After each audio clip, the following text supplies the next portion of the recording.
Hey folks, this is Brandon. I am here today to unbox my Solo Stove Bonfire. It's a portable fire pit given to me as a Christmas present from my amazing mother-in-law.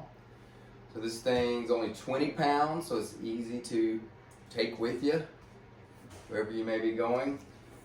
It sits in a way that does not scorch surfaces, so you can put it on a deck or porch.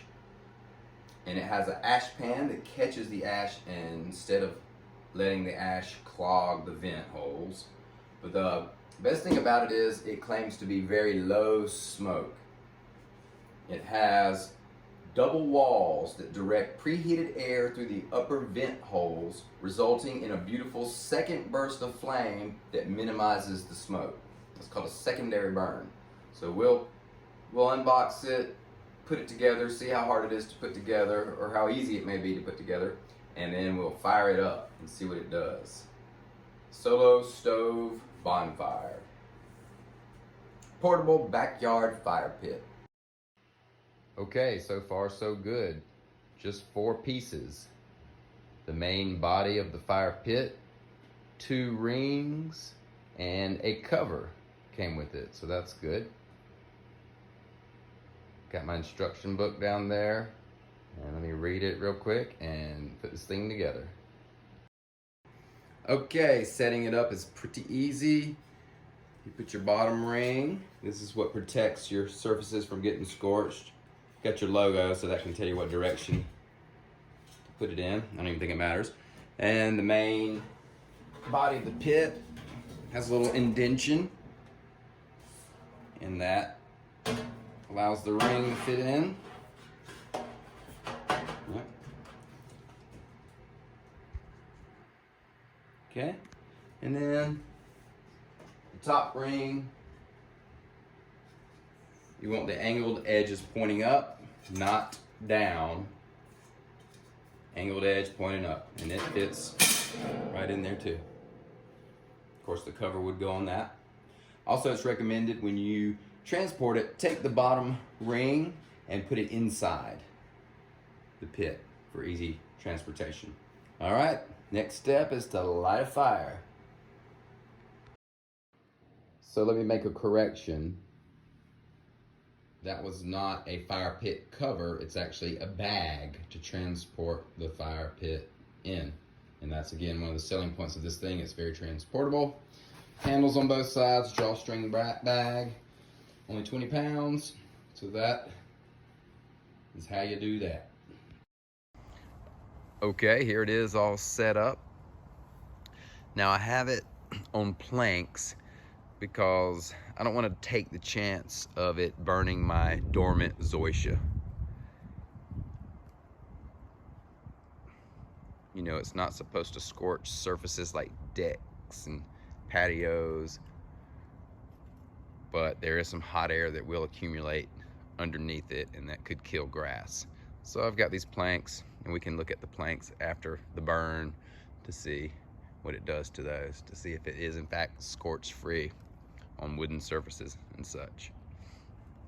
Also to note, the instructions say don't stack your wood higher than the vent holes that are right inside around the upper rim. Now that's hard to do if you're doing a traditional fire build like I have here, you know, where you have your tinder, your kindling, and then you graduate bigger to bigger pieces. You know, that creates a higher stack. So my logs are kind of breaking that rule. Even though they're short logs, they're only about 1 foot long that I cut myself. If you're processing your own wood, you know, you want smaller pieces for this thing. If you're using store-bought wood, usually store-bought wood is about 16 inches or more, you might want to light the fire with one of those fire starter logs. That way you have a lower build. It's not such a high stack because the fire starter log sits kind of low, and you would just put your wood on top of it. And that way you can follow their guidelines about keeping the logs below those vent holes right at the very top inside. I believe if you do that, it aids in the smokelessness. All right, well, let's light this thing up and see what it does. All right, let's light this thing. Benny, you gonna help me? Now I know I said my wood is a little higher than the vent holes, but once it lights and burns down a little bit, I'm gonna lay my wood so that it stays low in the fire pit.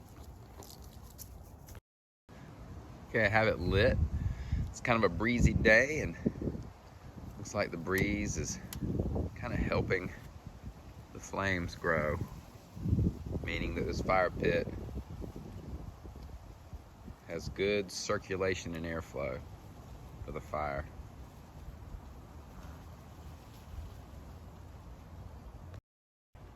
Now, as the fire lights, it is pretty smoky, but that's to be expected when lighting a fire.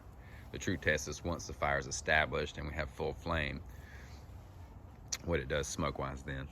My wood's probably a little damp too, so that it's gonna make it a little smoky at first.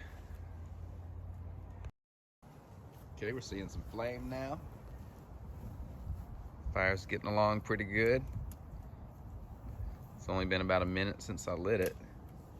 So again, that shows this fire pit has an airflow system that really aids in the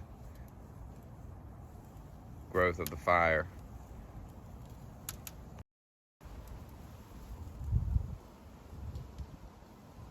Flaming even more, still seeing some smoke, but our fire's still just getting started.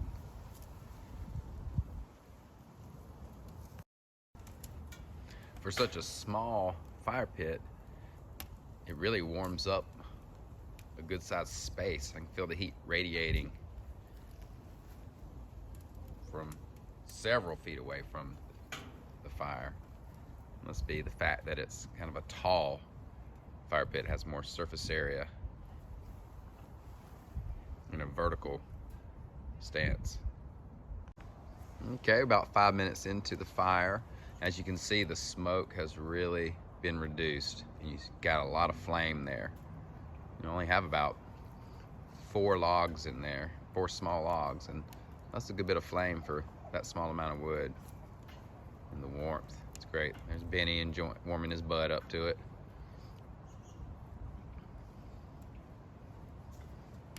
So far, so good. I just see heat, I don't see smoke. Okay, I'm seeing all flame and not seeing any smoke.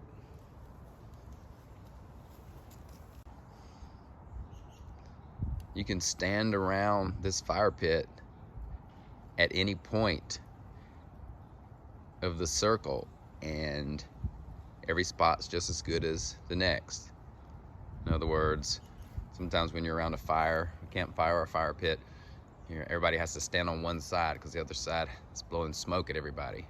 So this is really great if you having fun in the backyard or camping and with people who have asthma or have smoke sensitivities, who normally wouldn't be around a fire.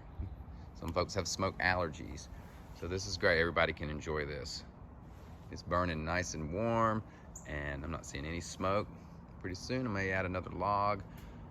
Like I said earlier, I'm gonna let that burn down a little bit so that my next log can lay below the vent holes at the top. And there's a look inside. You can see it burns with efficiency.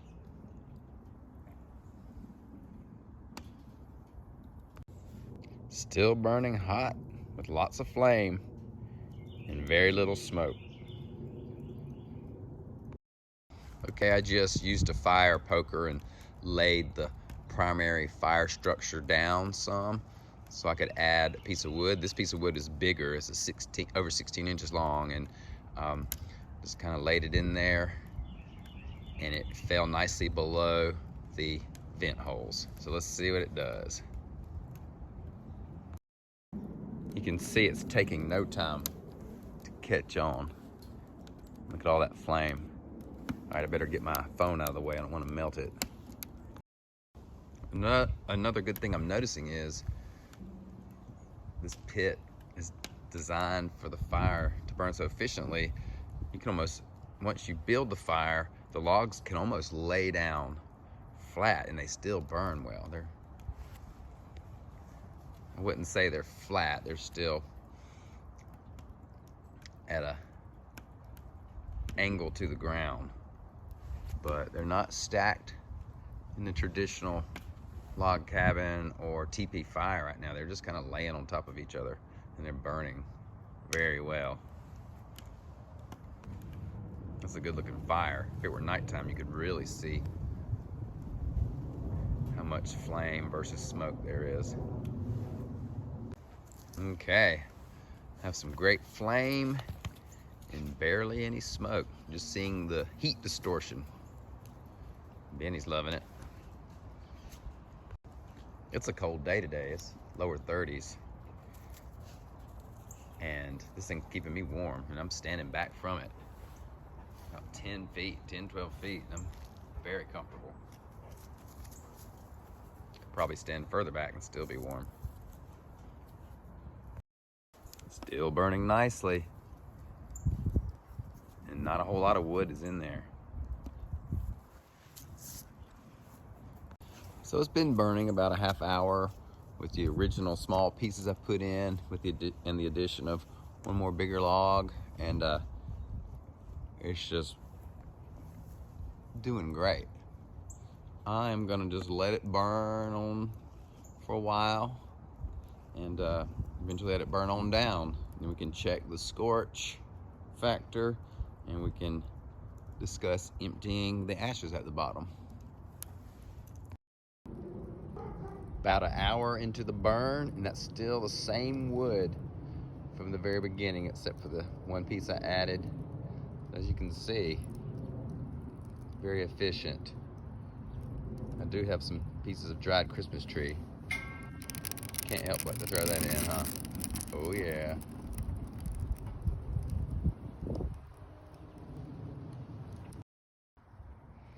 All right, finishing up here. That little bit of wood gave me about 2 hours of flame and warmth. And now, when these ashes are totally cool, and I mean 100% cool, all you have to do is remove that top ring, then just flip the fire pit upside down, and everything should just fall on out. Even the small debris that falls through the floor of the fire pit, it should come right back out through the holes that it fell through. All right, and again, make sure your ashes are 100% cool, cold, and that the thing's totally out. And then here's the boards it sat on. There is zero scorching. No marks left from the heat. So I would trust this on my deck or patio. Again, I don't think you'd want to put it on your grass if you have grass that you want to take care of, because there would be enough heat or enough hot air underneath to probably damage your grass. So if you're gonna do it in a yard and you want to protect your grass, just put it on a couple of boards or a piece of plywood, you'll be fine. But yeah, the scorchless fire pit definitely seems to work. All right, guys, thanks for watching. If you get one of these, I hope you enjoy it.